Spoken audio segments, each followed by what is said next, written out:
ഒരു രാജകുമാരൻ പാതിരാത്രി ഇരുട്ടിൽ തന്റെ ലക്ഷ്യം തേടി പുറപ്പെട്ടു. അന്ന് ശക്തമായ കൊടുങ്കാറ്റ് വീശുമ്പോൾ കപ്പലിൽ ഒറ്റയ്ക്ക് ആരെയും ഭയക്കാതെ തിളങ്ങുന്ന സമുദ്രം കടന്ന് അങ്ങനെ പോയി. അമ്മ, സമുദ്രം എന്താ അങ്ങനെ തിളങ്ങിയത്? കാരണം കടലിനടിയിൽ നിറയെ സ്വർണ്ണം ഉണ്ടായിരുന്നു. അതുകൊണ്ടാ തിളങ്ങിയത്. ഈ ലോകത്തിലുള്ള എല്ലാ സ്വർണ്ണവും ഞാൻ അമ്മയ്ക്ക് കൊണ്ടുതരും. എനിക്ക് നീ ഒരു വാക്ക് തരണം. നീ എങ്ങനെ ജീവിക്കുമെന്ന് എനിക്കറിയണ്ട. എന്നാ നീ മരിക്കുമ്പോ അതിപ്രബലനായ സമ്പന്നനായ ഒരാളായി മരിക്കണം.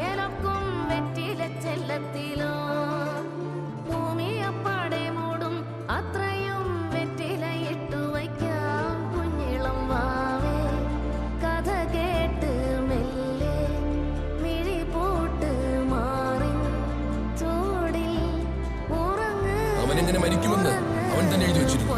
അവനെങ്ങനെ ജീവിച്ചുവെന്നാണ് ഞാൻ എഴുതാൻ പോകുന്നത്. വെള്ളത്തിൽ നിന്ന് തീ ഉണ്ടായ ചരിത്രമേ ഇല്ല. പക്ഷേ ഈ അമ്മയുടെ കണ്ണീരിൽ നിന്ന് തീയും ഉണ്ടായി. റോക്കി എന്ന ചരിത്രവും ഉണ്ടായി.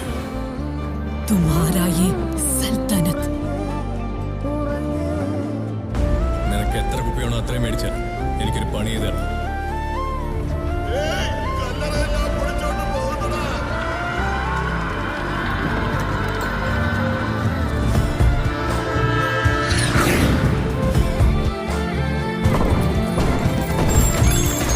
ഇന്നും ഇത്ര കുറച്ചേ ഉള്ളൂ. ഇതൊന്നും മതിയാവില്ല.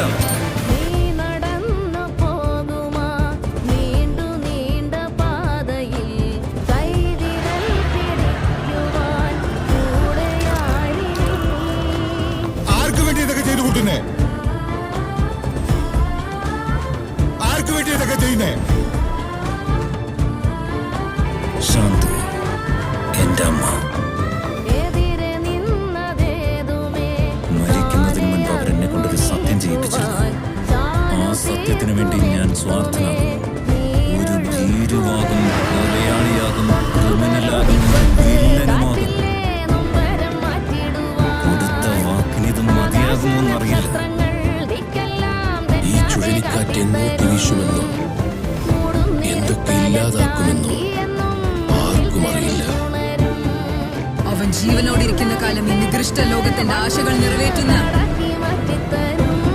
സുൽത്താനായി വാഴണം. ഞാനിവിടെ പേടിക്കണ്ട. ഉറങ്ങിക്കോ.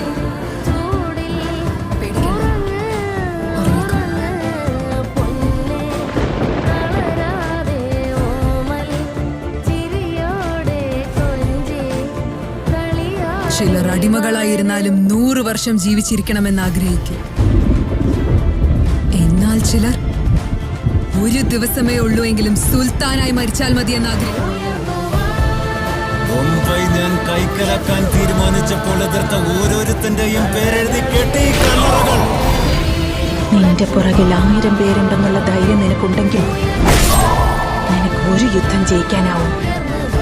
എന്നാൽ നീ മുന്നിൽ നിൽക്കുന്നു എന്ന ധൈര്യം പുറകിൽ നിൽക്കുന്ന 1000 പേർക്കുണ്ടായാൽ ഈ ലോകം നീ കീഴടക്കും.